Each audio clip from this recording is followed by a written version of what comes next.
যুক্তরাষ্ট্রের ৪৭তম প্রেসিডেন্ট হিসেবে Donald Trump বিজয়ী হয়েছেন। তাকে শুভেচ্ছা জানাচ্ছেন বিশ্ব নেতারা।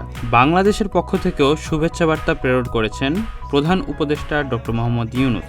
এবার ট্রাম্পের বিজয় উদযাপনে গোপালগঞ্জের কাশিয়ানীতে খিচুড়ি ভোজের আয়োজন করেছেন একদল যুবক। যুক্তরাষ্ট্র প্রবাসী লুৎফর রহমান হিমুর অর্থায়নে এখানে ২ শতাধিক লোকের জন্য খাবারের আয়োজন করা হয়।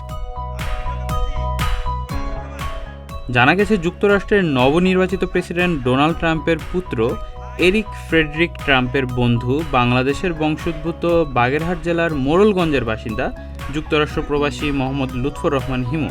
এছাড়া হিমু যুক্তরাষ্ট্রের রিপাবলিকান দলের ন্যাশনাল ফাইন্যান্স মেম্বারও। হিমুর অপর বন্ধু গোপালগঞ্জের কাশিয়ানী উপজেলার হোগলাকান্দি গ্রামের বাসিন্দা মোহাম্মদ গিয়াসউদ্দিন।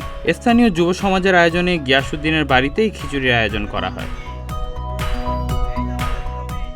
ট্রাম্পের বিজয়ে উচ্ছ্বাস প্রকাশ করে মোহাম্মদ গিয়াসউদ্দিন বলেন, আমার বন্ধু লুৎফর রহমান হিমু যুক্তরাষ্ট্রের নবনির্বাচিত প্রেসিডেন্ট ডোনাল্ড ট্রাম্পের পুত্র এরিক ফ্রেডরিক ট্রাম্পের বন্ধু। সে আমাকে কথা দিয়েছিল ট্রাম্প জিতলে খিচুড়ি খাওয়াবে। ডোনাল্ড ট্রাম্প নির্বাচনে জয়ী হয়েছেন। এ উপলক্ষে আমরা বন্ধু হিমুর অর্থায়নে যুবকরা খিচুড়ির ভোজের আয়োজন করেছি। ডোনাল্ড ট্রাম্পের বিজয়ে আমরাও আনন্দিত ও গর্বিত। গত ৬ নভেম্বর যুক্তরাষ্ট্রের ৪৭তম প্রেসিডেন্ট হিসেবে বেসরকারিভাবে নির্বাচিত হয়েছেন রিপাবলিকান পার্টির প্রার্থী ডোনাল্ড ট্রাম্প। তার প্রতিদ্বন্দ্বী প্রার্থী ডেমোক্রেটিক দলের কমলা হ্যারিসকে হারিয়ে এ বিজয় অর্জন করেন তিনি।